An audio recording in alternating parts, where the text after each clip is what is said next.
ഇതാണ് 38 വർഷങ്ങൾക്ക് മുമ്പ് മമ്മൂട്ടി സ്നേഹപൂർവ്വം തന്ന സാധനം. ഏയോട്ടയിലെ രാമൻ, കോട്ടയം കുഞ്ഞച്ചിലെ കുട്ടിയച്ഛൻ, ഇതില് ആരാണ് ഫേവറേറ്റ്? കുട്ടിയച്ഛൻ ഇഷ്ടപ്പെടും. അതും എനിക്കറിയാം. വിവരവും വിദ്യാഭ്യാസമുള്ളൊരു പയ്യന് എങ്ങനെ ഇഷ്ടപ്പെടാതിരിക്കും? ഇഷ്ടപ്പെടും. ആ ക്യാരക്ടർ എനിക്ക് ഭയങ്കര ഇഷ്ടമാണ്. ഇഷ്ടപ്പെട്ടോ എന്ന് ചോദിക്കുന്നത് ഒരിക്കലും പൊങ്ങച്ചം പറഞ്ഞിട്ടില്ല. ഇപ്പോഴത്തെ ആൾക്കാരാണെങ്കിലോ 250 രൂപയ്ക്ക് ഞാൻ ജോലി ചെയ്തു, 500 രൂപയ്ക്ക് ഞാൻ ജോലി ചെയ്തു എന്നൊക്കെ പറയാൻ ഭയങ്കര മടിയാണ്. പക്ഷെ ചേട്ടൻ ഇപ്പോഴും ഫ്രാങ്കാണ്. ഞാൻ ചെറുതെന്ന് തന്നെ വന്നതാണ്. അതാണ് ചേട്ടൻ എനിക്ക് അട്രാക്ട് ചെയ്തത്. തിയേറ്ററിൽ പോയി അടിയുണ്ടാക്കിയിരുന്നു. മമ്മൂട്ടി കാരണത്തിനത് ഇങ്ങനത്തെ ഒരാളാണ് ഞാനത്. ഇനോഗ്രേഷൻ ചെയ്തത് സുലുവാണ്. പാർലർ ഇനോഗ്രേഷൻ ചെയ്തത്. പിന്നെ അവരുടെ ഫാമിലി മൊത്തം ഞാനാണ് കല്യാണത്തിൽ ഒരുക്കുന്നത്. പിന്നെ ദുൽഖറിന്റെ വൈഫ് കാവ്യ മാധവൻ, സുറുമി, മമ്മൂട്ടിയുടെ മോള്, മഞ്ജു വാര്യർ സ്ഥിരം ഇപ്പോഴും അവിടെ ഇടയ്ക്ക് വരും. ഞങ്ങൾ കല്യാണം കഴിഞ്ഞിട്ടും ചേട്ടൻ ലേറ്റ് ആയിട്ട് ഒരു അമ്മ വഴക്ക് പറയുമായിരുന്നു. നേരത്തെ ഒന്നൂടെ ദശമൂല ഇഷ്ടം കഴിക്കും രാത്രി. ഞാൻ അതിനകത്ത് ഇത്തിരി റമ്മൊഴിച്ച് വെച്ച് അമ്മ ബെസ്റ്റ് അരിഷ്ടമുണ്ട് അമ്മ അടിക്കും. പിന്നെ മിണ്ടാട്ടമില്ല, ഏത് പാതിരക്കും വേണമെങ്കിലും. നസീസാറ് വരെ ഞങ്ങളെല്ലാവരും കൂടി ഇരുന്ന് വട്ടം ചുറ്റിയിരുന്നത് ഓണാഘോഷം പൂക്കളുടെല്ലാം ഒരു ബഹളമായിരുന്നു, ഒരു സൗഹൃദം. അതൊരു സുഖമാണ് മനസ്സിന്. ആ ഒരു സുഖമൊന്നും ഇനി നമുക്ക് കിട്ടാൻ പോകുന്നില്ല.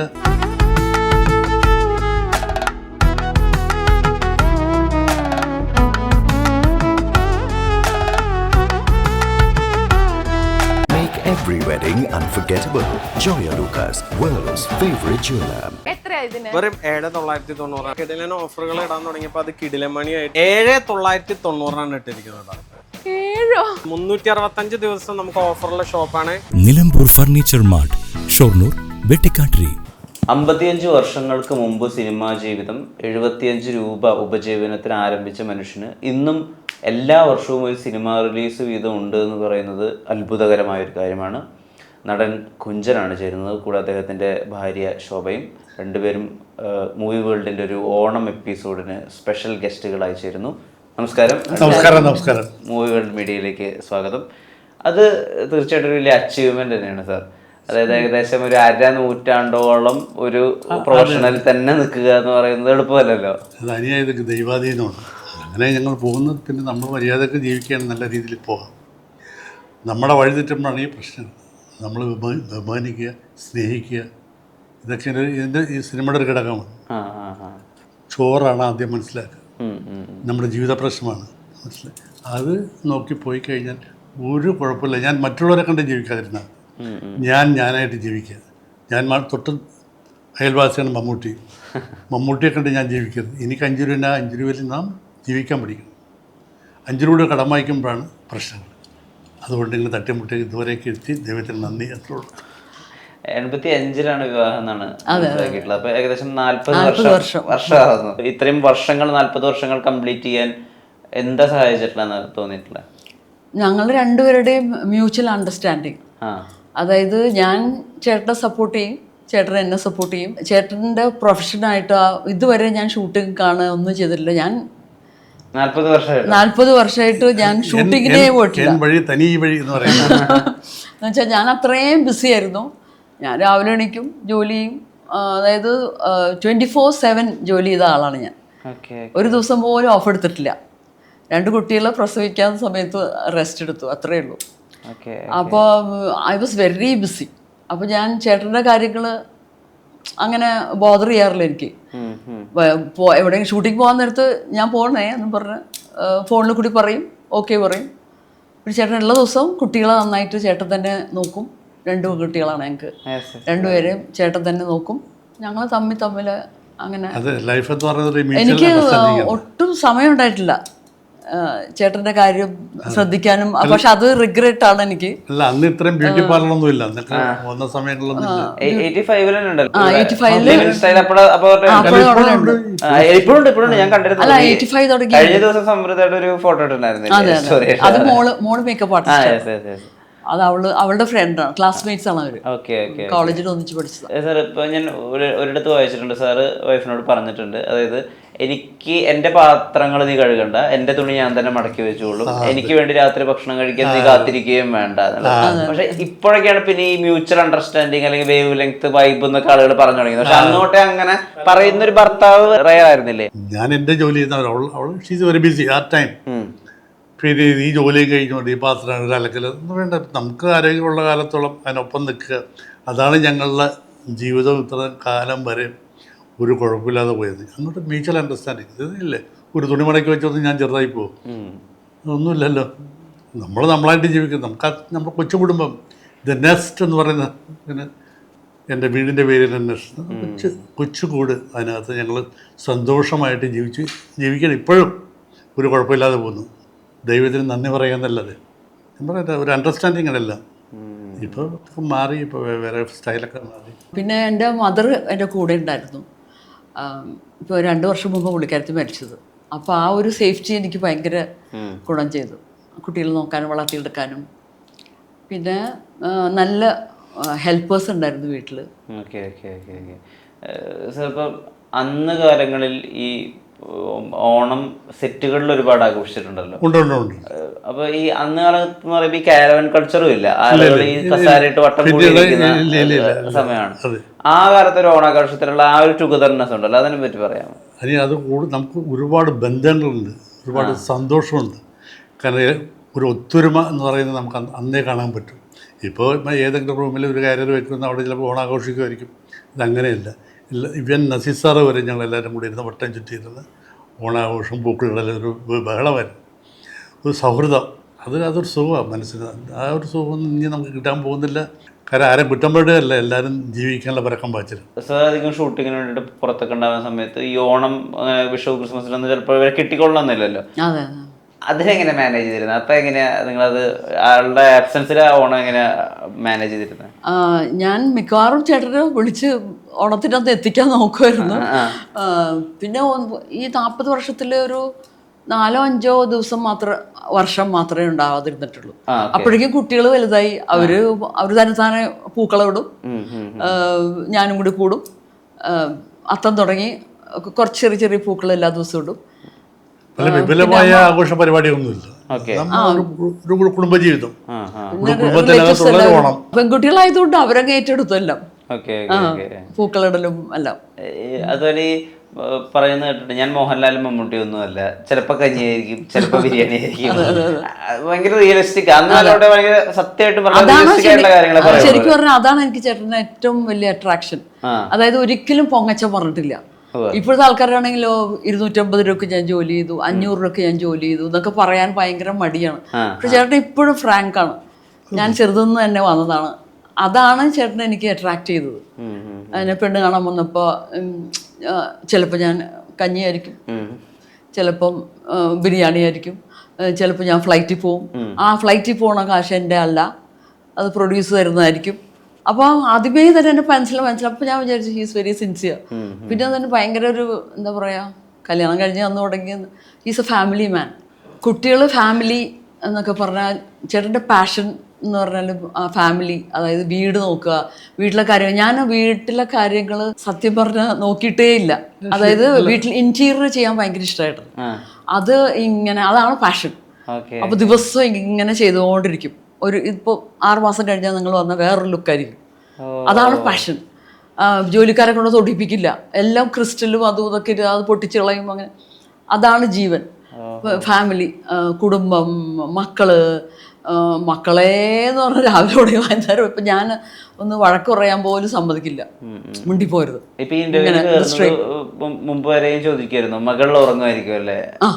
അതാ മക്കളെ എന്ന് പറഞ്ഞ ജീവനാ ഞാൻ. പക്ഷെ ഞാൻ എന്നോട് അത്ര അടുപ്പമില്ല കുട്ടികൾക്ക്. ചേട്ടനോടാണ് കുറച്ചുകൂടി അടുപ്പം കുട്ടികൾക്ക്. ഈ ഇഷ്ടമുണ്ടല്ലോ ഇപ്പം അങ്ങനെ ഇന്റീരിയർ ഡിസൈനിങ് പഠിക്കുകയോ അല്ലെങ്കിൽ ആർക്കിടെക്ചർ അങ്ങനെ പഠിക്കുകയൊന്നും ചെയ്തിട്ടില്ലല്ലോ. ഈ ഇഷ്ടം എവിടുന്നാ തുടങ്ങുന്നത്? ഈ ഇഷ്ടം ഞാൻ ജനിച്ചു വളർന്ന ഫോർട്ട് കൊച്ചിയിലാണ്. ഓക്കെ. അപ്പോൾ അവിടെ അന്ന് എല്ലാം മാനേജർമാരൊക്കെ എല്ലാം ഫോറിനേഴ്സാണ്. നല്ല ബംഗ്ലാസ്, നല്ല ഫോർട്ട് കൊച്ചി സ്റ്റൈലിലുള്ള വീടുകളും ബംഗ്ലാവുകളൊക്കെ.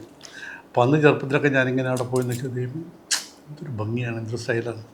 അതിങ്ങനെ മനസ്സിൽ ഇങ്ങനെ വളർന്ന് എനിക്ക് ഒരു ചെറിയൊരു കുപ്പി കിട്ടിയാൽ ഞാൻ അതിനകത്ത് എന്തെങ്കിലും വെച്ചിട്ട് പഴയ ഞങ്ങളൊരു കുടിൽ വീടാണ് വലിയ എൻ്റെ ചെറുപ്പത്തിൽ. അവിടെ എവിടെയെങ്കിലും മൂലക്ക് വെക്കും. പഴയ പെങ്ങളുടെ സാരി എന്തെങ്കിലും കട്ട് ചെയ്തിട്ട് കട്ടണാക്കി അതൊക്കെ കമ്പിയൊക്കെ കയറ്റി അങ്ങനെ ഒരു വളർന്ന് പിന്നെ അത്യാവശ്യം കാര്യങ്ങളൊക്കെ ആ ഒരു വളർച്ചയാണ് ഇപ്പോഴും ദൈവാധീനം കൊണ്ട് നമ്മളിങ്ങനെയൊക്കെ അത് മനസ്സിൽ എനിക്കും വീടിന്റെ ഇതുപോലെ ഇന്റീരിയർ ഒക്കെ ചേട്ടൻ തന്നെ ചെയ്യണം കേട്ടോ. ഞാൻ ആദ്യമായിട്ട് പാർലർ തുടങ്ങിയപ്പോൾ ആ പാർലറിന്റെ ഇന്റീരിയർ ചേട്ടനാ ഇത്. പിന്നെ എവറി 10 years ഞങ്ങൾ ചേഞ്ച് ചെയ്യും. അത് വരച്ച് കൊടുക്കും. ഇവിടുത്തെ ഓരോ കോർണറും ഞങ്ങൾ ഈ വീട് വെക്കുമ്പോൾ വരച്ച് ആർക്കിടെക്റ്റിന്റെ കൂടെ ഇരുന്ന് ഓരോന്നും വരച്ച് ചെയ്തതാണ്. ഇന്റീരിയർ ഡെക്കറേറ്റർ വേണ്ടി വന്നിട്ടില്ല. ബേസിക്കലി വരയ്ക്കുമായിരുന്നു. ബേസിക്കലി ഞങ്ങൾ രണ്ടുപേരും വരക്കും. എൻ്റെ മോള് വരക്കും, മക്കള് രണ്ടും വരക്കും. ഇതിലിപ്പോ പല കാര്യങ്ങളും ഹാൻഡ് പിക്ഡ് ആയിട്ട് പല ഫോറിൻ കൺട്രീസ് ഇങ്ങോട്ടേക്ക് കൊണ്ടുവന്നിട്ടുള്ളതെന്ന് കേട്ടിട്ടുണ്ട്. പല കാര്യങ്ങളുടെയും ഇപ്പൊ നമ്മൾ കാണുമ്പോൾ അതിന് ഒരുപാട് വിലയുണ്ടെങ്കിലും സാർ പറയുന്നതിന് അത്ര വിലയില്ല. ഞാൻ അതിന് മെയിൻറ്റെയിൻ ചെയ്യുന്നതുകൊണ്ടാണ്. ഇപ്പൊ ഇവിടെ ഇരിക്കുന്ന ബുദ്ധന് ഏകദേശം 38 വയസ്സ് പ്രായമുണ്ട്. അപ്പൊ ആ ഹാൻഡ് പിക്ക് ചെയ്യുമ്പോ എന്താ ശ്രദ്ധിക്കുക ഒരു സാധനത്തിൽ? എന്തായിരിക്കും അതിന്റെ നമ്മുടെ കയ്യിലൊതുങ്ങും. നമ്മുടെ ഇന്ന സ്ഥലത്ത് വെച്ചാൽ അതിനൊരു ഭംഗി ഉണ്ടാവും. നമ്മൾ 10 ലക്ഷവും 5 ലക്ഷവും കൊടുത്ത് വാങ്ങുന്നില്ല. 5 രൂപയുടെ സാധനം ഉണ്ടെങ്കിൽ അത് നമ്മൾ എവിടെ വെക്കണം എന്ന് നമ്മുടെ വീടിന് എന്ത് അനുയോജ്യം എന്ന് നമ്മൾ മനസ്സിലാക്കണം. അല്ല അത് കെട്ടിപ്പറിക്കുക അതേ മുലക്ക് വെച്ചാൽ അതിൻ്റെ ഭംഗിയും പോകും, നമ്മുടെ വീടിൻ്റെ ഭംഗിയും. അങ്ങനെ ചെറിയ നമ്മളെ കയ്യിലൊതുങ്ങുന്നത് എണ്ണാർക്കണ്ടാലും തന്നാല ഇത് അത്രേ ഉള്ളൂ. ഇപ്പോൾ കൊണ്ടുവന്നതിലേ ഏറ്റവും അധികം വില കൂടിയതെന്ന് തോന്നിയിട്ടുള്ളത് എന്താണ് അദ്ദേഹം കൊണ്ടുവന്നിട്ടുള്ളത്?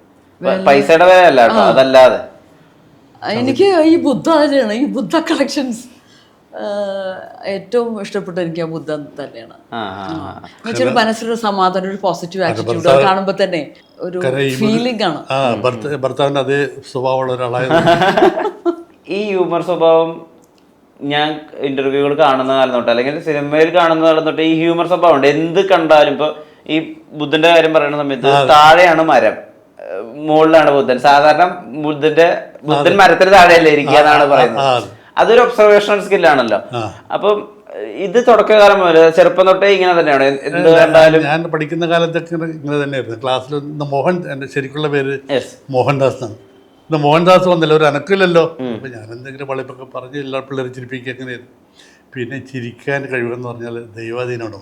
മനസ്സിൽ എന്തുണ്ടെങ്കിലും ഒരു ചിരിക്കാനുള്ള ഒരു സമയ സന്ദർഭം കിട്ടിയാൽ ചിരിച്ചിരിക്കണം എന്നാണ് ഞാൻ പറയുന്നത്.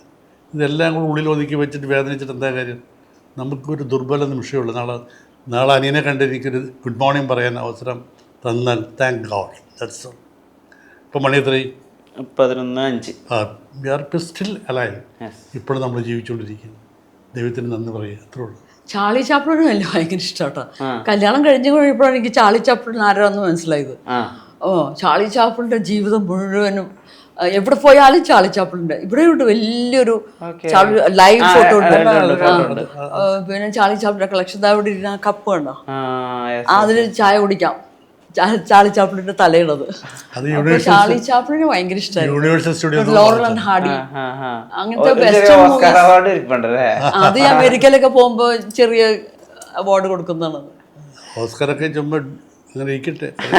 പിന്നെ ഈ വെസ്റ്റേൺ മൂവീസിനോടാണ് കുറച്ചുകൂടി ഇഷ്ടം. Laurel and Hardy, Charlie Chaplin, പിന്നെ പഴയ ഓരോ പടങ്ങൾ കണ്ടു കഴിഞ്ഞാൽ എന്തുണ്ടെങ്കിലും നമ്മൾ മറന്നുപോകും. സീരിയസ് ഉള്ള സംഭവമുണ്ട്, സംഭാഷണമില്ലാത്ത ഒരാളാണെന്ന് ആലോചിക്കുന്നത്. ഏറ്റവും ഇഷ്ടപ്പെട്ടതായിരുന്നു ദ കിഡ് ആയിരുന്നു. പിന്നെ ഇത് റഷസ്, അതൊക്കെ നല്ല. അത് നമ്മളിങ്ങനെ ഇരുന്ന് പോകുന്നു. നമ്മൾ കണ്ടു കഴിഞ്ഞാൽ സ്ലാപ്സ്റ്റിക് ആണെങ്കിൽ നമ്മൾ ഇരുന്ന് പോകും. അതല്ലേ ഇപ്പൊ ഈ OTT സ്ട്രീമിംഗ് പ്ലാറ്റ്ഫോമുകളിലൊക്കെ സിനിമ കാണുന്നുണ്ടോ? ടി വിയിൽ കാണാം. പണ്ട് നമുക്ക് പഴയതുപോലൊന്നും തിയേറ്ററിൽ പോകാനൊക്കെ ഒന്നുമില്ല. കാരണം പല കമൻസ് ഉണ്ടാവും, ഹലോ സ്വന്തം ഭാര്യ തന്നെ എന്നൊക്കെ പറഞ്ഞ് ചോദിച്ചു. പണ്ടൊക്കെ അങ്ങനെയായിരുന്നു. അതുകൊണ്ട് ഞാൻ കഴിയുന്ന തിയേറ്ററിൽ പോകാറില്ല. തിയേറ്ററിൽ പോയി അടിയും ഉണ്ടാക്കിയിട്ടുണ്ട്. അത് CBI ഡയറക്ടർ ഇപ്പം എന്ന് പറഞ്ഞാൽ ആദ്യത്തെ CBI ഞാനുണ്ട്, മിസ്റ്റർ മമ്മൂട്ടിയുണ്ട്, ഡെന്നിസ് ജോസഫ് ഉണ്ട്, വേറെ ഞങ്ങള് ഫാമിലി, രണ്ട് ഫാമിലിയുണ്ട്, പിന്നെ ജോലിക്കാരുണ്ട്. നമ്മള് സിനിമ നിൽക്കുന്ന ജോലിക്കാരൻ കൂടെ കൊണ്ടുപോകും. ഷെണൈസ് തിയേറ്ററിൽ സിനിമ കണ്ടപ്പോൾ ഞാൻ മമ്മൂട്ടിയോടോ നമ്മളെ നാടാണ് പ്രത്യേകം സൂക്ഷിക്കേണ്ടത്. നമുക്ക് കഴിയുന്ന പടം തീരുന്നതിന് മുമ്പ് ഇറങ്ങാം. എടാ നമ്മുടെ നാട്ടിൽ വന്നിട്ട് നമ്മളെന്നിട്ട് പേടിച്ചിറങ്ങും, താരം അവിടെ ഇരിക്കും. എല്ലാ ജനങ്ങൾ പല ജാതിയാണ്, നമ്മൾ കഴിയുന്നത് ഇറങ്ങുന്ന. ഞങ്ങൾ പടം വിട്ട് കഴിഞ്ഞപ്പോഴത്തേന് കയ്യിൽ വളയൊക്കെ ഇട്ട് മുടിയൊക്കെ വെള്ളത്തിൽ സ്ലോ മോഷനിൽ പറഞ്ഞിട്ടാ എൻ്റെ അടുത്തേക്കാണ് വരുന്നത്. എനിക്ക് എന്തോ പന്തികയുടെ പോലെ തോന്നി. അവന് വേറെ ഒന്നുമല്ല, അവനെന്തെങ്കിലും തുടരണം.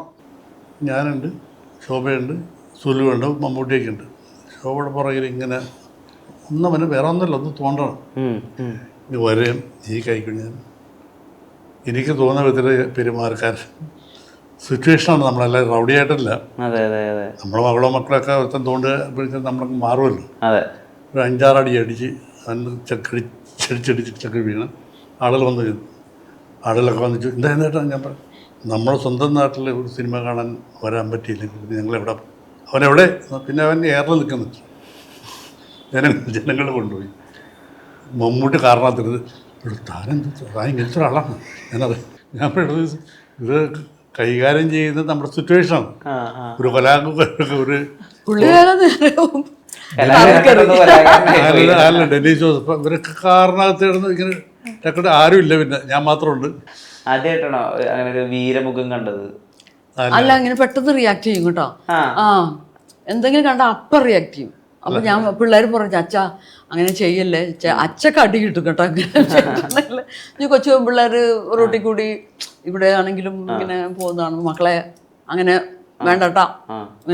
അപ്പോൾ മക്കൾ പറയാം, അച്ഛൻ മിണ്ടല്ലേ, let them leave their life. ചേട്ടൻ അങ്ങനെ പറയല്ല, ഞാനും പറയും. അപ്പൊ പെൺകുട്ടികളെ എന്തെങ്കിലും പെൺകുട്ടികൾ മര്യാദക്ക് നടക്കണം, പെൺകുട്ടികള് അങ്ങനെ ഒരു നേച്ചർ. പെൺകുട്ടികൾ മക്കള് പെൺകുട്ടികളായതുകൊണ്ടായിരിക്കും. അതെ, ലിവിങ് ടുഗദറാണ് കാലങ്ങളെ മാറി, കാലഘട്ടങ്ങളെ മാറി. പക്ഷെ നമുക്ക് 2 പെൺകുട്ടികളാകുമ്പോൾ ഈ 12 മണിക്ക് ഇങ്ങനെ പോകുന്നത് ശരിയല്ല. മക്കളെ വീട്ടിൽ പോകാൻ നോക്കി, എൻ്റെ മണി പിന്നെ അവർ വേറെ തരത്തിലായിരിക്കും. പക്ഷെ കാലം മാറി. അപ്പോൾ മക്കൾ പറയാം വേണ്ട വെച്ചാൽ നമ്മളെ കാര്യം പണ്ടായിരുന്നു. ഇപ്പം നമ്മളാ ഒരു കാര്യത്തിലേക്ക് ഇടപെടില്ല, കാരണം ഇവിടുത്തെ ഒരു ഹോസ്റ്റലും കാര്യങ്ങളൊക്കെ ഉണ്ടാവും. അത് അവരുടെ ജീവിതം. ഞങ്ങളുടെ കാലത്തൊക്കെ ഒരു 6:37 ആകുമ്പോൾ വീട്ടിൽ കയറണം, അല്ലെങ്കിൽ അച്ഛനും അമ്മയും വരും കൊണ്ടുപോകാനായിട്ട്, കൂട്ടിക്കൊണ്ടുപോകാൻ. ഇപ്പൊ അങ്ങനെയൊന്നുമില്ലല്ലോ. എല്ലാവരും പുറം നാടുകളിൽ നിന്ന് വന്ന് അവര് ജോലി കഴിഞ്ഞ് 9:30, 10 ഒക്കെ ആവും വീട്ടിൽ കയറാനായിട്ട്. അപ്പൊ അവര് പറഞ്ഞിട്ട് കാര്യമില്ല. അപ്പൊ അവരുടെ ഫ്രണ്ട്സ് കൊണ്ടുവന്ന് അവര് ഹോസ്റ്റലിൽ കൊണ്ടുപോയി ഡ്രോപ്പ് ചെയ്യും. എൻ്റെ അമ്മ വളരെ സ്ട്രിക്റ്റ് ആണ്, പഴയകാല പാർട്ടിയാണ്. അപ്പം ഞങ്ങൾ ഒരു 6:30 മണി കഴിഞ്ഞാൽ അമ്മ ആ കൊച്ചിനെ കൂടെ നീ എവിടെ പോയി, മണി 6:30 7 പോകുന്നു, നിങ്ങൾ തെണ്ടി കിടക്കണമെന്ന് പറഞ്ഞ് ചീത്ത പറയും. ഞങ്ങൾ കല്യാണം കഴിഞ്ഞിട്ടും ചേട്ടൻ ലേറ്റ് ആയിട്ട് ഒരു അമ്മ വഴക്ക് പറയുമായിരുന്നു. അപ്പൊ അവിടെ ഞാൻ ഒറ്റക്കല്ലേ നേരത്തെ ഒന്നൂടെ ദശമൂല ഇഷ്ടം കഴിക്കും രാത്രി. ഞാൻ അതിനകത്ത് ഇത്തിരി റമ്മൊഴിച്ച് വെച്ച് അമ്മ ബെസ്റ്റ് അരിഷ്ടമുണ്ട് അമ്മ അടിക്കും. പിന്നെ മിണ്ടാട്ടമില്ല, ഏത് പാതിരക്കും വേണമെങ്കിൽ അരിഷ്ടം കുടിക്കാറുണ്ട്. എനിക്കും അറിയില്ലായിരുന്നു. അരിഷ്ടമാണ് തന്നത്. ഞാൻ ബെസ്റ്റ് അരിഷ്ടമാണ്. മോനെ കുടിച്ചിട്ട് അറിഞ്ഞിട്ടുമില്ല. ഞാൻ കുറുക്കം വലിച്ചിട്ട് അങ്ങ് ഉറങ്ങിപ്പോയി. ഞങ്ങൾക്ക് ഏത് പാതിരക്ക് എവിടെ വേണം പോകാം. അപ്പം അങ്ങനെയാണ്. ഈ ബ്യൂട്ടി പാർലറുകൾ തുടങ്ങാം, അല്ലെങ്കിൽ ആ സമയത്ത് പറഞ്ഞ പോലെ അന്ന് ഈ ബ്യൂട്ടി പാർലറിൽ പോകുന്ന സ്ത്രീകൾ പോലും ആളുകൾ ട്രോൾ ചെയ്യുന്നു, അല്ലെങ്കിൽ അങ്ങനത്തെ ഒരു കാലഘട്ടത്തെ ബ്യൂട്ടി പാർലർ തുടങ്ങുന്നത്. അത് റിസ്ക് ആയിരുന്നല്ലേ ആ സമയത്ത്? അത് റിസ്ക് ആയിരുന്നു. പക്ഷെ ഞാൻ 40 വർഷം മുമ്പ് എന്ന് പറയുമ്പം 40 വർഷം മുമ്പ് സ്വന്തമായിട്ട് തുടങ്ങി. അതിനു മുമ്പേ ഞാൻ കല്യാണം കഴിക്കുമ്പോൾ തന്നെ ബേസിക്കലി ഞാനൊരു മേക്കപ്പ് ആർട്ടിസ്റ്റാണ് അന്ന്. അപ്പോഴൊക്കെ പിന്നെ ഒരു മൈ ഫെയർ ലേഡി എന്ന് പറഞ്ഞിട്ടൊരു ബ്യൂട്ടി പാർലർ ഉണ്ടായിരുന്നു. നിങ്ങളൊന്നും ജനിച്ചിട്ട് പോലും ഇല്ല. അപ്പം യേശുദാസിന്റെ ഭാര്യയുടെ ചേച്ചിയാണ് അത് തുടങ്ങിയത്. അപ്പം ഞാനായിരുന്നു ചീഫ് ബ്യൂട്ടീഷ്യൻ അവിടെ. അപ്പം ഫേഷ്യൽ, മാനിക്യോ, പെഡിക്യോ എന്നൊക്കെ ജനങ്ങൾക്ക് അറിയില്ല എന്താണതെന്ന്. അപ്പൊ ഞങ്ങൾ പഠിപ്പിച്ചു കൊടുക്കണമായിരുന്നു. ഇങ്ങനെ ചെയ്താൽ ഇങ്ങനെ നന്നാവും, അങ്ങനെ ഇങ്ങനെ പറഞ്ഞു. അന്ന് നല്ല പൈസ ഉള്ള വീട്ടിലെ പണക്കാർ മാത്രമേ വരുള്ളൂ. ഹൈ എൻഡ് ഫാമിലീസ് മാത്രമേ പാളസ് വരുള്ളൂ. ജോലിക്കാരോ മിഡിൽ ക്ലാസ് അങ്ങനെയൊന്നും വരില്ല. ഹൈ എൻഡ് മാത്രമേ വരുള്ളായിരുന്നു. നമ്മൾ പഠിപ്പിച്ചു കൊടുക്കുമായിരുന്നു. പിന്നെ പെട്ടെന്നാണ് ക്ലിക്ക് ചെയ്തത്. പിന്നെ ഇങ്ങനെ ഒരു ഭൂമായിരുന്നു. ഞാനൊക്കെ ഒരു ദിവസം 12-14 ബ്രൈഡ്സിനെ വെളുപ്പിന് 5 മണി തുടങ്ങി വൈകുന്നേരം 7 മണി വരെ അറ്റ സ്ട്രെച്ച് ചെയ്യുമായിരുന്നു. അത്ര എന്നുവെച്ചാൽ മേക്കപ്പ് ആർട്ടിസ്റ്റ് ഇല്ല, ആ ആ ആ ആ. കുറവായിരുന്നു. അപ്പം ഇപ്പോഴാണ് പിന്നെ അങ്ങ് ഭൂമായി. അല്ല, ഇപ്പോഴാണ് പെട്ടിക്കട പോലെ അങ്ങ് ഭൂം നിറയെ അതായത് ഭയങ്കര റഷായിരുന്നു പാർലറിൽ. നിന്ന് തിരിയാൻ നേരം ഉണ്ടായിരുന്നില്ല, അത്രയ്ക്ക് തിരക്കായിരുന്നു. ഈ മമ്മൂക്കയുടെ ഭാര്യ സുൽഫി മാമിന്റെയും കുറെ അല്ല, അവരുടെ വീട്ടിലെ ഫാമിലി മൊത്തം ഞാനാണ്. Inauguration അതായത് ഇനോഗ്രേഷൻ ചെയ്തത് സുലുവാണ്, പാർലർ ഇനോഗ്രേഷൻ ചെയ്തത്. പിന്നെ അവരുടെ ഫാമിലി മൊത്തം ഞാനാണ് കല്യാണത്തിന് ഒരുക്കുന്നത്. ദുൽഖറിന്റെ വൈഫ്, മോള് സുർമി, പിന്നെ അവരുടെ ഫാമിലി മുഴുവനും. പിന്നെ ഇങ്ങനെ പിന്നെ ചേട്ടൻ ഫിലിമിലായതുകൊണ്ട് എല്ലാ ആർട്ടിസ്റ്റും എൻ്റെ പാർലറിൽ വരുമായിരുന്നു, എല്ലാ ആർട്ടിസ്റ്റും. ഞാൻ കേട്ടിട്ടുണ്ട്. ഇപ്പം ഒരു കടയുടെ മുന്നിൽ പേപ്പർ വിരിച്ച് സ്വന്തം ഡ്രസ്സ് മടക്കി തലയോണയാക്കി കിടന്നുറങ്ങിയ കഥ എപ്പോഴും പറയും. ഒരു വളർച്ചയെ പറ്റിയൊക്കെ പറയും. ചെന്നൈയിലായിരുന്നു. ഞാൻ അങ്ങോട്ട് പിടിച്ചു കൊണ്ടുവന്നു എൻ്റെ കല്യാണത്തിന് ശേഷം. അന്ന് അത്രയും ഒരു പടം കഴിഞ്ഞാൽ ഈ മഴയെ കാത്തിരിക്കുന്ന വേഴാമ്പലെ പോലെ കാത്തിരിക്കണം. അതിന് ചാൻസുകൾ ചോദിക്കില്ലല്ലോ ആരോട്. അല്ല, അന്ന് ഒരു സുബ്രഹ്മണ്യ മുതലാളി ഉണ്ട്, അല്ലെങ്കിൽ കുഞ്ഞപ്പ മുതലാളി, അന്ന് മുതലാളിമാരാണ്. അതെ അതെ അതെ. അത് വല്ല ഒരു വർഷം കഴിഞ്ഞാൽ വല്ല ക്രിസ്മസിനോ അല്ലെങ്കിൽ ഓണത്തിനോ ആണ് ഒരു പടം എടുക്കുന്നത്.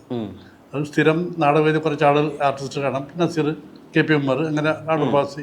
ഈ ബാസിയായിട്ടിന് വിചാരിച്ചാലേ നമുക്ക് എന്തെങ്കിലും ഒരു കോമഡി ട്രാക്ക് എന്ന് പറഞ്ഞാൽ അദ്ദേഹത്തിൻ്റെ കയ്യിൽ. സുകുമാരി ചേച്ചി, ശ്രീലത, അങ്ങനെ വരും. അപ്പോൾ അതിനകത്ത് അപ്പോൾ നമ്മൾ എല്ലാ ഓഫീസിലും കയറി ഇറങ്ങണം. ചെന്നിട്ട് അത് പിന്നെ ആദ്യമായി വാങ്ങിച്ച ഒരു വാഹനം സൈക്കിളാണ്. കാരണം എല്ലാ ഓഫീസിലും കറക്റ്റായിട്ട് എത്തിയില്ലെങ്കിൽ ചിലപ്പോൾ അന്ന് ശമ്പളം കിട്ടിയില്ല. 250 രൂപയായിരിക്കും, പക്ഷേ 250 പ്രാവശ്യം നടന്നാലേ 50 രൂപയൊക്കെ തരുള്ളൂ. അങ്ങനെ വരുന്ന കാലഘട്ടം. അപ്പം ഇങ്ങനെ ഞാൻ ഇവിടെ അടുത്ത അതിനകത്തൊരു കള്ള് ഷോപ്പുണ്ട്, അതിനകത്ത് വന്നാൽ തനിക്ക് ചെറിയൊരു റോളുണ്ട്. ശരി, അപ്പം ശശികുമാർ സാറാണ് സംവിധായകൻ. കുഞ്ഞേ, ഇങ്ങനെ സ്ഥലത്ത് വന്നാൽ നീ പോയിട്ട് മറ്റേ അങ്ങനെ ഓരോ എഴുത്തിനെ പോയി കാണും. അങ്ങനെ കണ്ടാണ് പിന്നെ അത് കുറച്ച് പിന്നെ ഒരു ബൈക്ക് വാങ്ങിച്ചിട്ട് അല്ല, ആദ്യം ഒരു സൈക്കിൾ വാങ്ങിച്ചു. ഈ സമയത്തെത്തിയില്ലെങ്കിൽ പ്രശ്നമില്ല. അപ്പോൾ ഒരു 1-2 പടമൊക്കെ പിന്നെ ഒരു TVS 50 വാങ്ങിച്ചു, മോപ്പറ്റ്. അപ്പോൾ അതിൻ്റെ നല്ല സ്റ്റൈലാക്കി കിട്ടി. അതിൻ്റെ 2 സ്റ്റിക്കർ ഓടി കുഞ്ചഹ. അപ്പം പെട്രോളിങ് സാർ കുഞ്ചഹ ബൈക്ക് എന്നാ യമഹ ബൈക്ക് പാത്തിരിക്കും സാർ, കുഞ്ചഹ ബൈക്ക് പാക്കവേ ഇല്ല. യമഹ എന്നുള്ളൊരു കുഞ്ചഹ നമ്മുടെ ഒരേ ഒരു ബൈക്ക് ഇതാ, ലോകത്തിൽ ഒരേ ഒരു ബൈക്ക് തകർക്കും. അങ്ങനെ അത് കഴിഞ്ഞ് കുറച്ച് കഴിഞ്ഞ ഒരു ഫിയറ്റ് കാർ. അങ്ങനെ നമ്മുടെ കയറ്റമനുസരിച്ച് നമ്മളെ ജീവിതം പോകുന്നതനുസരിച്ച് ഒരു ചെറിയ കാറായി. ഒരു ഫിയറ്റ് കല്യാണം കഴിഞ്ഞപ്പോൾ ഒരു ഫിയറ്റ് വാങ്ങി. ഡാത്തടി എന്ന് പറഞ്ഞിട്ട് ആദ്യമായിട്ട് ഈ ബോഡി പോസിറ്റിവിറ്റിയെ പറ്റി സംസാരിച്ച സിനിമയിൽ ഒരു പ്രധാനപ്പെട്ട വേഷം ചെയ്യുന്നുണ്ട്. ഈ ആഷിഖ് കപൂറുമായിട്ടുള്ള സൗഹൃദം, ആ സെറ്റായിട്ടുള്ള ഒരു ബന്ധം എങ്ങനെയാണ് തുടങ്ങുന്നത്? ബന്ധം എന്ന് പറഞ്ഞാൽ അവൻ്റെ 3-4 പടങ്ങൾ ഞാൻ അഭിനയിച്ചിട്ടുണ്ട്. പിന്നെ ഒരു വെരി നൈസ് ഗായ്, നല്ല ചെറുപ്പക്കാരൻ, തൊഴിലറിയാവുന്ന ചെറുപ്പക്കാരൻ. അങ്ങനെയുള്ള ബന്ധങ്ങൾ. അതായത് ഇങ്ങനെ നമ്മളത് ഏത് ബന്ധങ്ങളും അത് മുറിക്കാതെ പോയാൽ മതി. നമ്മളെ പെരുമാറ്റം പോലെ ഇരിക്കും. അവൻ്റെ പെരുമാറ്റം നല്ലതാണെങ്കിൽ അവനോട്ട് അടിക്കും, മോശമാണെങ്കിൽ നമ്മൾ അപ്പോഴേ വിട്ടേക്കുക. ഗാങ്സ്റ്ററിലെ വേഷം ഉണ്ടല്ലോ, വില്ലൻ വേഷം, അതിന്റെ ലുക്കായാലും ശരി, അതിന്റെ ആക്സെന്റ് ആയാലും ഒരു പ്രത്യേക രീതിയിലായിരുന്നു. പെർഫെക്റ്റ് കാസ്റ്റിംഗ് ആയിരുന്നു ആ സിനിമ. കുറച്ച് കാലത്തിന് മുമ്പേ സഞ്ചരിച്ചു എന്നുള്ള സിനിമയുടെ ഒരു കുഴപ്പമായിട്ടുള്ളൂ. അത് ഇനി ആയാലും ആ സിനിമ ആഘോഷിക്കപ്പെടുന്ന ഞാൻ വിചാരിക്കുന്നത്. ആ വേഷത്തിലേക്ക് എത്തുകയും അല്ലെങ്കിൽ ആ വേഷത്തിന്റെ ലുക്ക് ഫൈനലൈസ് ചെയ്യുക, ആ സമയം ഒന്ന് പറയാമോ? അല്ല, അതിങ്ങനെ ക്യാരക്ടർ പറയുമ്പോൾ ചേട്ടാ ഇതിങ്ങനെ ഒരു വില്ലൻ ക്യാരക്ടറാണ് ചേട്ടൻ. ഞാൻ ഏത് വില്ലനായാലും എന്തായാലും ഇത് സിനിമയാണ്. നമ്മുടെ അഭിനയ ജീവിതം എന്ന് പറഞ്ഞാൽ എൻ്റെ നമ്പറിൽ നേരത്തെ നമ്മുടെ ചോറാണ്, നമ്മുടെ തൊഴിലാണ്. അതുപോലെ എന്ത് കിട്ടാൻ അങ്ങനെ ബിഗൊക്കെ വെച്ച് നോക്കിയപ്പം മമ്മൂട്ടിയാണ് എടു കൊള്ളാലോടും എന്നൊക്കെ പറഞ്ഞ് അങ്ങനെയാണ് ആ വേഷം ചെയ്യുന്നത്. അത് അപ്പം നമുക്കൊരു പഴയ എമ്മൻ നമ്പ്യാരൊക്കെ മനസ്സിലുണ്ടല്ലോ, അങ്ങനെ ചെയ്തതാണ്. അത് ഒരു കുഴപ്പമില്ലാതെ. പക്ഷെ ആ പടം അത് വിജയകരമായി പോയില്ല എന്ന്. അതെ അതെ അതെ. പക്ഷെ ആ പടത്തിന് സെപ്പറേറ്റ് ആയിട്ട് ഒരു ആരാധക വൃന്ദം ഉണ്ട്. ഏയോട്ടയിലെ രാമൻ, കോട്ടയം കുഞ്ഞച്ചിലെ കുട്ടിയച്ഛൻ, ഇതില് ആരാണ് ഫേവറേറ്റ്? കുട്ടിയച്ഛൻ. ആ ക്യാരക്ടർ എനിക്ക് ഭയങ്കര ഇഷ്ടമാണ്. ഇഷ്ടപ്പെട്ടോ എന്ന് ചോദിക്കുന്നത്, അത് നല്ല ക്യാരക്ടറായിരുന്നു. ഗുഡ്. കടുക്കനൊക്കെ ഇട്ട് വരുന്നതും അത് മണിയമ്പള രാജുവായിട്ട് വലിയ പുള്ളിയുടെ എല്ലാ പടങ്ങളിലും ഉണ്ട് ചേട്ടൻ. ഭയങ്കര ഫ്രണ്ട്ലിയാണ്. അതെ പഞ്ചവർണ്ണത്തേലൊക്കെ ഉണ്ടായിരുന്നു. അതെ അത് ആദ്യത്തെ ഫ്രീക്കാണല്ലോ. അതെ കേരളത്തിലെ ഒഫീഷ്യൽ ആദ്യത്തെ ഫ്രീക്കാണ്. ഈ കോസ്റ്റ്യൂം സെൻസ് എവിടുന്ന വരുന്നുണ്ടായിരുന്നെ? ഇപ്പൊ ഓട്ടോയിലെ കോസ്റ്റ്യൂംസ് എടുത്ത് നോക്കിയാലും ശരി, അല്ലെങ്കിൽ കോട്ടയം കുഞ്ഞച്ചിലെ കോസ്റ്റ്യൂംസ് എടുത്ത് നോക്കിയാലും ശരി, ആ കാലഘട്ടത്തിൽ വെച്ച് നോക്കുമ്പോൾ വളരെ ഫാഷനബിൾ ആയിട്ടുള്ള കോസ്റ്റ്യൂംസ് ആണ് ശരിക്കും. കോട്ടയം കുഞ്ഞച്ചിലെ കോസ്റ്റ്യൂംസ് ആ ഹെയർ സ്റ്റൈലൊന്നും അങ്ങനെ ആയിരുന്നു. ശരി പ്രോപ്പർ ആയിട്ട് ഈരിയിട്ടാണ് ആ ഡ്രസ്സ് ഇടുന്നെങ്കിൽ നല്ല രസമാണ് കോസ്റ്റ്യൂം ശരിക്കും. ആ ഈ ഐഡിയാസ് ഒക്കെ എവിടെ നിന്ന് വരുന്നുണ്ടായിരുന്നു? ഇതൊക്കെ നമ്മുടെ ഓൺ ഐഡിയാസ് ആണ്. ഡയറക്ടർ പറയും, പിന്നെ ബാക്കിയുള്ളത് നമ്മുടെ കയ്യിൽ നിന്ന് നമ്മൾ ഇന്നത് ഇട്ടാൽ ഇന്നത് കറക്റ്റ് ആയിരിക്കും. ഒരു നമ്മളുടെ സമ്മാനങ്ങളാണ് ബാക്കിയുള്ളതൊക്കെ. ആ ഡയറക്ടറിനെ പറയും ഇങ്ങനെ കുഞ്ചേട്ടാ ഇങ്ങനെ വേണം ഇങ്ങനെ വേണം എന്നൊക്കെ പറയും. കോസ്റ്റ്യൂം ഒക്കെ അതുപോലെ തയ്ച്ച് വേണം. പിന്നൊക്കെ നമ്മുടെ കയ്യിലാണ്. ഒരു ക്യാരക്ടർ മേക്കപ്പ് മാൻ്റെ കയ്യിലാണ്. അദ്ദേഹം ഒരു ക്യാരക്ടർ എടുക്കുന്ന മേക്കപ്പ് മാൻ ആ ക്യാരക്ടറായിട്ട് അദ്ദേഹം മാറും. അത് നമ്മുടെ മുഖത്തെ എങ്ങനെ വരുന്നു അതായിരിക്കും പ്രതിഫലിക്കുന്നത്. ഓട്ടോയില് വേണ്ടിട്ടേ ഈ മുണ്ടാന്ന് വിളിക്കുന്നുണ്ടല്ലോ, ഇനി മുണ്ടാന്നുള്ള വാക്കിന്റെ അർത്ഥം എന്താ ശരിക്കും?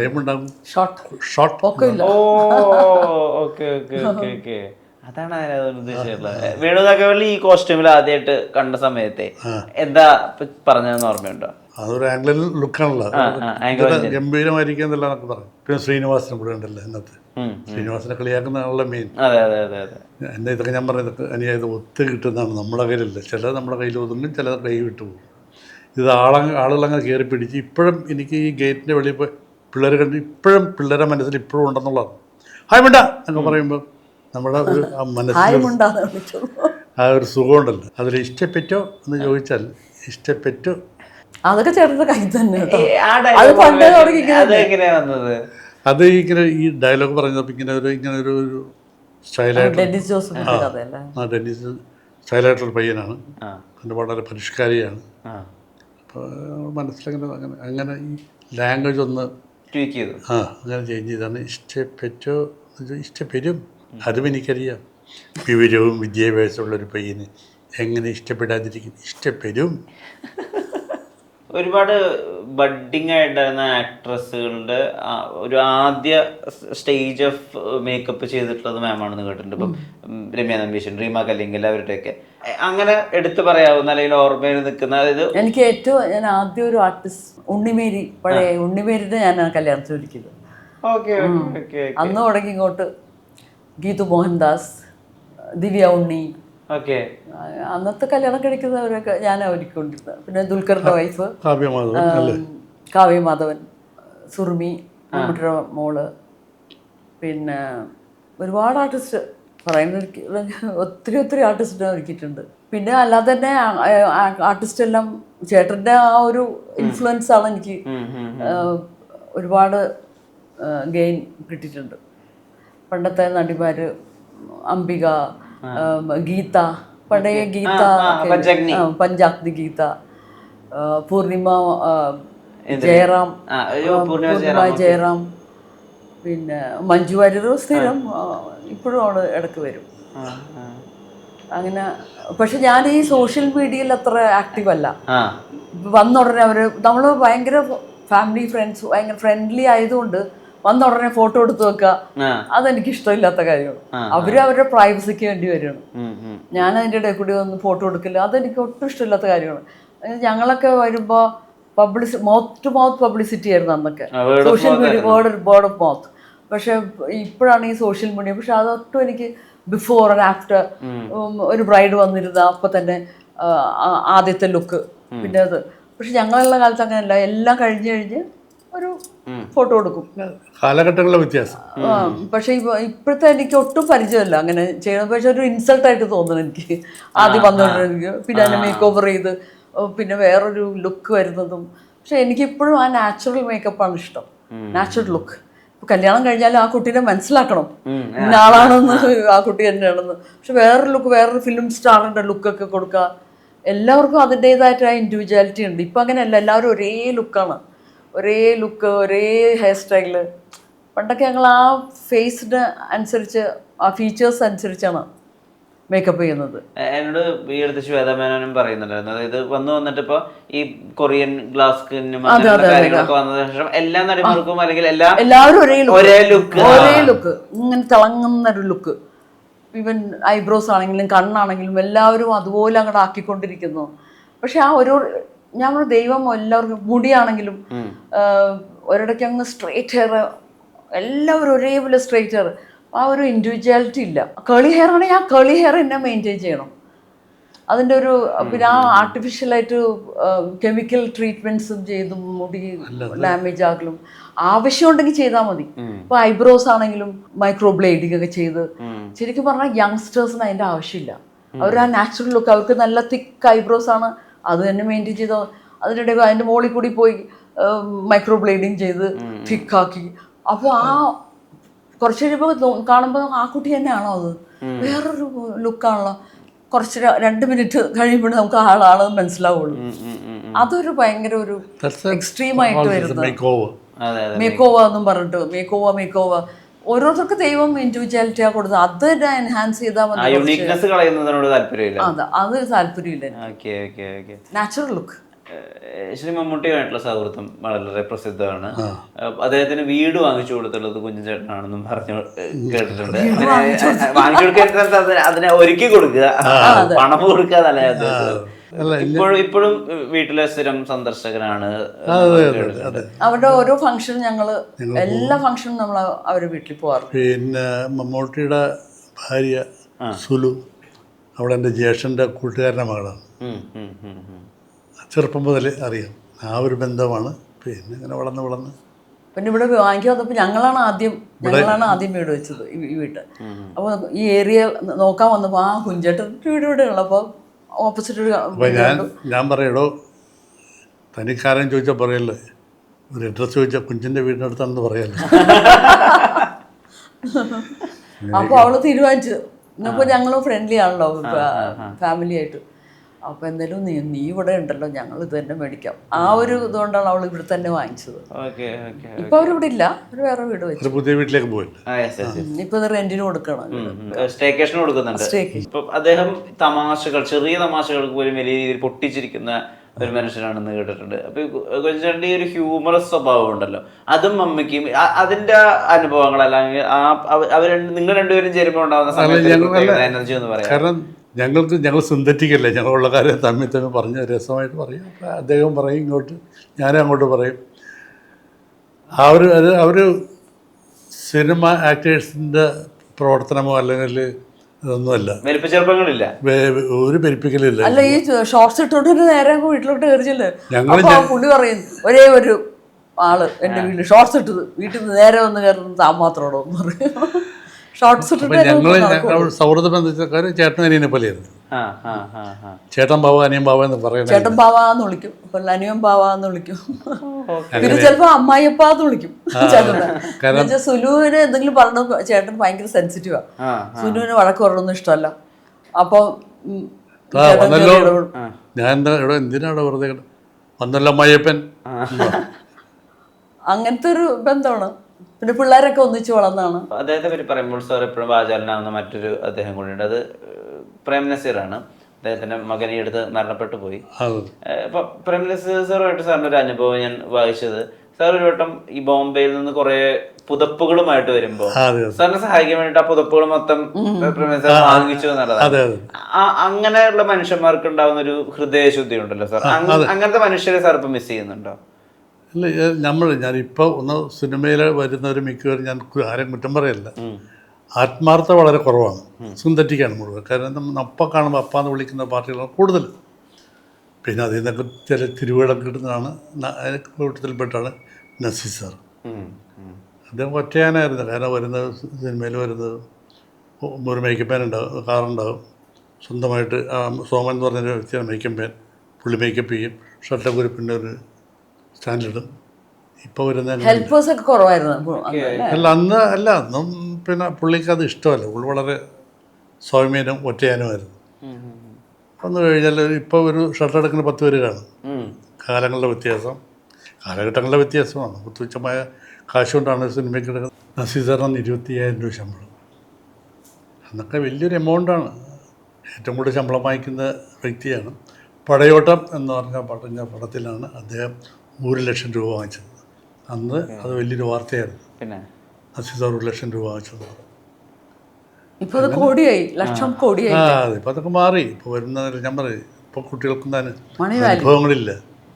എല്ലാവരും വരുമ്പോൾ തന്നെ 5, 10, 10 ലക്ഷം രൂപ അഡ്വാൻസ് വാങ്ങിക്കുന്നു. എന്നാൽ 5000 രൂപ നമ്മളെ കയ്യിൽ വാങ്ങിച്ചപ്പോൾ നമ്മുടെ കണ്ണിൽ വിടുന്നത് ഈ 5000 രൂപ എന്ന് പറഞ്ഞാൽ വലിയൊരു എമൗണ്ടാണ് നമ്മളെയൊക്കെ സംബന്ധിച്ച്. അന്ന് 5 ലക്ഷം രൂപയാണോ?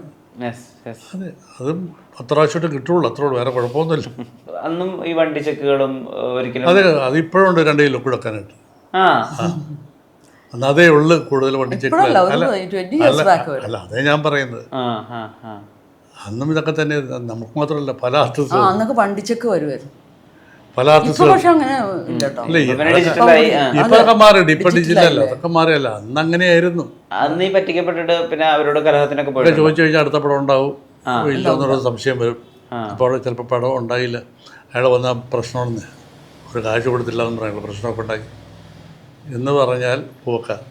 പിന്നെ അടുത്ത വിഷു ചങ്കരാന്തിക്ക് വേണം പടം കിട്ടും. ഈ ഓണം കുറച്ചധികം സ്പെഷ്യൽ ആണെന്നാണ് ഞാൻ മനസ്സിലാക്കിയിട്ടുള്ളത്. രണ്ടാമത്തെ മകളുടെ കല്യാണം കഴിഞ്ഞിട്ടുള്ള ആദ്യത്തെ ഓണമാണ്. ഇങ്ങനെ ഓണം ആഘോഷിക്കാൻ ഞങ്ങളത് ഭയങ്കരമായിട്ട് ഇങ്ങനെ ആലോചിച്ചുകൊണ്ടിരിക്കുക എന്തായുണ്ട്. പക്ഷെ അത് ഫൈനലൈസ് ചെയ്തു. ഞങ്ങൾ വർക്കലയിൽ കൂടാൻ പോകണം, റിലേറ്റീവ്സ് എല്ലാവരും. മൂത്ത മോളും ഫാമിലി, ഈ മോളും ഫാമിലി, പിന്നെ അവരുടെ ഫാമിലി എല്ലാവരും കൂട്ട് ഒരു 4 ദിവസം വർക്കല ബീച്ചിലൊരു റൂം, ഒരു റിസോർട്ട് എടുത്തിട്ട് ഞങ്ങൾ അവിടെ ആഘോഷിക്കാൻ പോവാം. It's all booked. അപ്പോൾ ആദ്യം 40 വർഷത്തിന് ശേഷം ആദ്യമായിട്ടാണ് വീട് വിട്ടൊരു ഓണം ആഘോഷിക്കാൻ പോകണം. നമ്മളെ വീടും നമ്മളെ കാര്യങ്ങളൊക്കെ ആയിട്ട് ത്രില്ലിലാണ്. മക്കളെല്ലാം ഒന്നിച്ച് കാണാമല്ലോ. ആക്ടിങ് പ്രൊഫഷണൽ പ്രത്യേകത ഉണ്ടല്ലോ സാർ, ഒരിക്കലും അതിനൊരു റിട്ടയർമെന്റ് ഇല്ല. ഇപ്പോഴും ഒരു പുതിയ സിനിമയ്ക്ക് വിളിച്ചാൽ ആ ഒരു ആവേശം. പിന്നെ അത് നമ്മുടെ തൊഴിലല്ലേ, ഞാൻ നേരത്തെ പറഞ്ഞത് നമ്മുടെ ചോറല്ലേ, നമ്മൾ പോണം. കിട്ടിയ ഏത് റോളും നമ്മൾ റോളൊന്നുമില്ല, ഏത് റോളും അഭിനയിച്ചോളൂ. പക്ഷെ പോയി ചോദിക്കില്ല, ആരും സമീപിക്കില്ല, ആരും ഫോൺ ചെയ്യില്ല എനിക്കൊരു റോള് വേണമെന്ന് പറഞ്ഞ് ഞാൻ കേട്ടിട്ടേ ഇല്ല. അപ്പോൾ വരുമ്പോൾ ഏത് റോളാണ് ആവശ്യമുണ്ടെങ്കിൽ നമ്മളെ വിളിക്കത്തേ ഉള്ളൂ. നമ്മൾ വെച്ച് സാറേ ആ പരിപാടി ഇല്ല, എനിക്ക് എൻ്റെ ചോറിൽ ധാന്യത്തിൽ എഴുതിയിട്ടുണ്ട് നിനക്കുള്ളതാണെന്ന്. അടുത്തതായിട്ട് എനിക്ക് ചോദിക്കാനുള്ളത്, ഒരു വീഡിയോ സർക്കുലേറ്റ് ചെയ്യുന്നുണ്ടായിരുന്നു. അതായത് ഇന്നസെന്റ് സാറ് മരിച്ച് പൊതുദർശനത്തിന് വെച്ചിരിക്കുകയാണ്. സാർ അദ്ദേഹത്തിന് അടുത്തേക്ക് വരുന്നു, അദ്ദേഹത്തിന് കുറേ നേരം സൂക്ഷ്മമായി നോക്കുന്നു, അത് കഴിഞ്ഞിട്ടൊന്ന് പൊട്ടിക്കരയാണ്. അത് നീണ്ട കാലത്തെ സൗഹൃദത്തിന്റെ, അല്ലെങ്കിൽ ഇനി ആ മനുഷ്യനില്ല എന്നുള്ള അത്രയധികം വേദന മനസ്സിലാക്കിയിട്ട്. തീർച്ചയായിട്ടും ഞാനും അവരൊക്കെ ആയിട്ട് ഒരുപാട് നല്ല റിലേഷൻഷിപ്പ് എന്നും വിളിക്കും. ഞാൻ ഈ മരിക്കുന്ന ഒരാഴ്ച മുമ്പ്, എടാ നീ വാടാ, നീയും ഭാര്യയും കൂടെ എൻ്റെ വീട്ടിൽ പൗരസ് എന്നൊക്കെ പറഞ്ഞത്. പിന്നെ മമ്മൂട്ടിയുടെ വീട്ടിൽ വരുമ്പോൾ പുള്ളി ഓടി ഇവിടെ വരും. അന്ന് സുഖമില്ലാതിരിക്കുമ്പോൾ പോലും ഇവിടെ വന്ന് കണ്ട് സംസാരിച്ചു. വേറെ ഈ ബന്ധങ്ങൾ എന്ന് പറഞ്ഞാൽ പുള്ളിയുടെ ഡോക്ടറിലോനെ ഞാനാ കല്യാണത്തിന് ഒരുക്കിയത്. പിള്ളേരെ കുഞ്ഞായിരിക്കുമ്പോഴേ ഇവിടെ എറണാകുളത്തോട് പോയാൽ വീട്ടിൽ വരും. ചേട്ടൻ എപ്പോഴും ഫോണിൽ വിളിക്കുന്നത്. കാരണം ഞാൻ അതാണ് അതൊക്കെ ഇനി അതാണ് ഞാൻ പൊട്ടിപ്പോയത്. അതൊക്കെയാണ് റിലേഷൻഷിപ്പ് എന്ന് പറയുമ്പോൾ. ഇത്രയും കൊച്ചിൻ ഹനീഫ, കൊച്ചിൻ ഹനീഫ, ഇതൊക്കെ നമുക്ക് മറക്കാനാവാത്ത. അയ്യോ, കൊച്ചിൻ ഹനീഫ മരിക്കുന്നതിന് മുമ്പ് ഇരട്ടക്കുട്ടികളായിരുന്നു. രണ്ടുപേരെ ഇങ്ങനെ എടുത്തുകൊണ്ട് വീട്ടിൽ കയറി വരും. ഇപ്പോഴും എനിക്ക് മറക്കാൻ പറ്റുന്നില്ല. ഇപ്പോൾ കുട്ടികൾ കോളേജായി, കല്യാണത്തിനൊക്കെ ഞങ്ങളുടെ കല്യാണത്തിന് കൊച്ചിൻ ഹനീഫ വന്നിരുന്നു. പിന്നെ വീട്ടിൽ ഈ ഭാര്യയും മക്കളുമായിട്ട് നമ്മുടെ വീട്ടിൽ ഈ കുഞ്ഞു രണ്ടുപേരെ 2 കയ്യിൽ പിടിച്ചോണ്ട് അത് കഴിഞ്ഞ ഉടനെ ഉണ്ട് മരണം. ഈ കൂടെ അഭിനയിച്ച ആളുകൾ അല്ലെങ്കിൽ സമകാലീനർ അവസാനിക്കുക എന്ന് പറയുന്നത് അതുണ്ടാക്കുന്ന ഒരു വേദന, അതുണ്ടാക്കുന്ന ഒരു ശൂന്യത ഉണ്ടല്ലോ, അതിനെ എങ്ങനെ കുറച്ചാളത്തൊക്കെ നമ്മുടെ മനസ്സിൽ കിടക്കുന്നത്. ഏത് നമ്മളെ ഏറ്റവും ഇഷ്ടപ്പെടുന്ന കാര്യങ്ങൾ, ഇഷ്ടപ്പെട്ട സാധനങ്ങൾ, ഒരു ഇഷ്ടപ്പെട്ട മനുഷ്യർ, നമുക്ക് ഏറ്റവും വേണ്ടപ്പെട്ട നമ്മൾ ഒരുപാട് സ്നേഹിക്കുന്ന ചില വ്യക്തികൾ പോകുമ്പോൾ അറിയാതൊരു വിങ്ങൽ വരും രാത്രി കിടക്കുമ്പോൾ. ചുമ്മാ ആവശ്യമില്ലാതെ മറ്റപ്പെടത്തില്ല, അങ്ങനെയായിരുന്നു. അറിയാതെ നമ്മൾ കണ്ണിൽ ഇത്തിരി വെള്ളം വരും. എന്നെ സംബന്ധിച്ച് അത് സുഹൃത്ത് ബന്ധമാകാം, ഏതോ എങ്ങനെയൊക്കെയോ നമ്മുടെ മനസ്സിൽ ചിലവരെ കയറിപ്പെടും. ആത്മാർത്ഥ ബന്ധം എന്നൊക്കെ പറയുന്ന പോലെ അത് നമ്മുടെ മനസ്സിൽ നിന്ന് പോയില്ല. നമ്മുടെ ബന്ധങ്ങളെ പറ്റി പറഞ്ഞപ്പോൾ മമ്മൂക്ക സാറിന് ഒരു പ്രത്യേക സാധനം തന്നിട്ടുണ്ടെന്നും അത് ഏറെക്കുറെ 30 വർഷത്തിനപ്പുറമായിട്ട് സാർ സൂക്ഷിച്ചു വെച്ചിട്ടുണ്ട് ഒരു കഥയുണ്ട്, സത്യമാണോ? അത് റെയർ പീസാണ്. അത് ഒരിക്കലും കിട്ടാൻ പോകുന്നില്ല. അദ്ദേഹത്തിനോട് ബഹുമാനവും സ്നേഹം കൊണ്ട് ഞാൻ ഇപ്പോഴും അത് സൂക്ഷിച്ചു വെച്ചിരിക്കുകയാണ്. വെള്ളമൊടിക്കില്ല. അല്ല, അത് വേറെ പ്രശ്നം. അത് ഞാൻ ഇപ്പോൾ സൂക്ഷിച്ചു. എന്താണ് ഞാൻ കാണിച്ചു തരാം. ഓക്കെ, അപ്പോൾ നമുക്ക് അങ്ങോട്ട് നീങ്ങണോ അല്ലെങ്കിൽ അത് അങ്ങോട്ടേക്ക് നീങ്ങാം. അതിനു മുമ്പ് നമ്മുടെ മൂവി വേൾഡ് മീഡിയ പ്രേക്ഷകർക്ക് വേണ്ടിയിട്ട് ഒരു ഓണാശംസ കൂടി പറഞ്ഞാൽ. യെസ്. അപ്പോൾ എല്ലാവർക്കും എൻ്റെ ഓണാശംസകൾ. എല്ലാവർക്കും നല്ലത് വരട്ടെ, എല്ലാവരും അടിച്ച് പൊളിക്കട്ടെ, ഓണം കളറാവട്ടെ, ആ കളറാവട്ടെ. നേരത്തെ പ്രേക്ഷകർക്ക് എല്ലാവർക്കും വലിയൊരു ഓണാശംസ. നമസ്കാരം. നമസ്കാരം. അപ്പൊ ഇതാണ് 38 വർഷങ്ങൾക്ക് മുമ്പ് അത് മമ്മൂട്ടി തന്ന സാധനം. സ്നേഹപൂർവ്വം തന്ന സാധനം. പുറത്തേക്ക് എടുക്കാൻ പറ്റുമോ? എടുത്തെടുത്ത്. ഓ, നിധി പോലെ സൂക്ഷിച്ച് വെച്ചിരിക്കുകയാണ്. ഇത് കാണാൻ ഇപ്പോഴും ആളുകൾ വരുന്നു എന്നുള്ളതാണ് എൻ്റെ ഏറ്റവും വലിയ പ്രത്യേകത. ഇങ്ങനെ ഒരു കാര്യം സൂക്ഷിച്ചു വെക്കുന്നത് മമ്മൂക്കൊക്കെ അറിയാവോ? അറിയാം. താനത് പൊട്ടിച്ചില്ല ഇതൊരു. ഞാൻ പൊട്ടിച്ചിട്ടില്ല, അങ്ങനെ ഇരുന്നോട്ടെ. ഇതും കൃത്യമായിട്ട് മെയിൻറ്റെയിൻ ചെയ്യുന്നുണ്ടല്ലേ? ഇത് പൊടി തുടച്ച്. അതെ. ഇതാണ് സംഭവം. നല്ല നല്ല ബോട്ടായിരുന്നു. ഞാൻ എടുത്ത് ചുരുക്കി കെട്ടി വെച്ചിരിക്കുന്നു. 38 വർഷം പഴക്കമുള്ള ശ്രീ മമ്മൂട്ടി കുഞ്ചൻചേട്ടന് കൊടുത്ത മദ്യക്കുപ്പിയാണ് സ്നേഹ സമ്മാനം. അതെന്തുകൊണ്ടാണ് ഇതിന്ന് ഇപ്പോഴും ഒരു തവണ പോലും ഇതൊന്ന് പൊട്ടിച്ചത്? ഞാൻ അദ്ദേഹത്തെ എന്താ പറയുക, അദ്ദേഹത്തിനൊരു ഓർമ്മയ്ക്കായിട്ട് ഒരു സൗഹൃദം, ഇത് പൊട്ടിച്ച ബന്ധം തീരുമെന്നൊരു കാരണം കാലിക്കുപ്പിയാവും. അതുകൊണ്ടാണ് ഇപ്പോഴും സൂക്ഷിച്ച് വെച്ച്. പുള്ളിക്ക് വലിയ സന്തോഷം ഇത് കാണും. ഞാൻ ഇപ്പോഴും പൊടിച്ചില്ലടോ. നമ്മളില്ല, ഇരിക്കട്ടെ, നല്ലൊരു ഓർമ്മക്കായിട്ടിരിക്കട്ടെ. എത്രയോ ഇപ്പൊ വീടുകളൊക്കെ മാറിയിട്ടും ഇതിങ്ങനെ സൂക്ഷിച്ചു വെക്കുക എന്ന് പറഞ്ഞത് വലിയ കാര്യം. അതങ്ങനെ ഓരോ ഇതും മദ്യമാണ് കേട്ടോ ഈ സാധനം. ഇതോ എടുക്കാൻ പറ്റുമോ? എടുക്കാം. ഓ, അതായത് ഈ നായ്ക്കുള്ളിലും മദ്യമാണ്. അതെ. ഓ, ആദ്യമായിട്ടാണ് ഫിറ്റ് ആയ ഒരു നായയെ കാണുന്നത്. അതും ഗ്ലാസിന്റെ. ക്രിയേറ്റിവിറ്റി അസാമാന്യമാണ് കേട്ടോ. ഇപ്പൊ ഇങ്ങനെ കാര്യങ്ങൾ സൂക്ഷിച്ചു വെക്കുന്നതിന്റെ കൂട്ടത്തിലേ ഞാൻ കേട്ടിട്ടുണ്ട്, കമൽ സാറ് അദ്ദേഹത്തിന്റെ കല്യാണത്തിന് സാറിന്റെ കല്യാണത്തിന് വരാൻ പറ്റില്ല എന്ന് പറഞ്ഞ് അയച്ച ഒരു കാർഡ് സാർ ഇപ്പോഴും സൂക്ഷിച്ചു വെച്ചിട്ടുണ്ട്. സ്റ്റിൽ ബാച്ചലർ നമ്മളൊരു കാർഡ് ഉണ്ടായിരുന്നു. കല്യാണത്തിന് വിളിച്ചപ്പോൾ അതാണ് മറുപടി. ഒരു കാർഡ് എനിക്ക് അയച്ചു തന്നു. ആ കാർഡ് ആയിട്ട് ഞാൻ എൻ്റെ മകളുടെ കല്യാണത്തിന് അദ്ദേഹത്തെ വിളിക്കാനായിട്ട് ഞാൻ പോയപ്പോൾ ഞാൻ ഈ കാർഡ് കാണിച്ചു. നീ എന്താ കാർഡ് ഇപ്പം വെച്ചിരിക്കാൻ? ഞാൻ ഇത്ര പേര് നീ ഇത്ര ഒരു വലിയ മനുഷ്യൻ്റെ കാർഡ് കീറിക്കളയാന്ന് പറഞ്ഞാൽ സങ്കടം. അവിടെ ഇരുന്നോട്ടെ. അങ്ങനെ ആ പുള്ളി ഇപ്പം ഞാനിപ്പോൾ ഒരു പടം എടുക്കാൻ പോകുന്നു, ആക്ട് പണം കൂടി നമ്മൾ അതൊക്കെ ആക്ട് ചെയ്യാൻ. അപ്പോൾ കല്യാണം ഞാൻ വേണം, കല്യാണം വേണം മാറ്റി വെക്കാം. നിൻ്റെ കൂടെ ഇനി അഭിനയിക്കാൻ പറ്റുമോ? ആ പടത്തിൽ അഭിനയിക്കും. ഈ കോവിഡിന്റെ സമയത്ത് ഹോങ്കോങ്ങിൽ നിന്ന് സാറിനെ തേടി വിളിച്ചു എന്ന് കേട്ടിട്ടുണ്ട്. അതെ. അത് വിളിച്ചെന്ന് പറഞ്ഞാൽ ഇപ്പം ആള് വളരെ ഹെൽത്ത് കോൺഷ്യസ് ഉള്ള ഒരാളാണല്ലോ. ഉനക്ക് யாரோ சொல்லுது எப்படி இருக்குன்னா நம்ம பரவாயில்ல கோவிடா ஹெல்த் பார்க்கணும்டா, முதல்ல இருந்து ஹெல்த் பார்க்கணும். Health is wealth. நம்ம என்ன 100 கோடி பேங்கில் இருக்குது, 100 கோடி கையில் இருக்குன்னு சொல்லிட்டு കുറ്റമേ ഇല്ല. ഹെൽത്ത് താൻ മെയിൻ. അതാണ് നമ്മുടെ ധനം എന്ന് പറയുന്നത്, health. Always keep your health. മൂക്കിൽ കൂടി ഭക്ഷണം കഴിക്കുന്നതുകൊണ്ട് എന്താണ് കാര്യം? 100 കോടി ബാങ്കിലുണ്ടായിട്ടുണ്ട്, അതെല്ലാം health is wealth always. Okay, thank you Kamal. ഉള്ളു. അല്ല, അവനിപ്പോഴും ഇടയ്ക്ക് ഇങ്ങനെ വിളിക്കും. ഒരു സൈഡിൽ നമുക്ക്, മറ്റൊരു സൈഡിൽ കമൽഹാസൻ.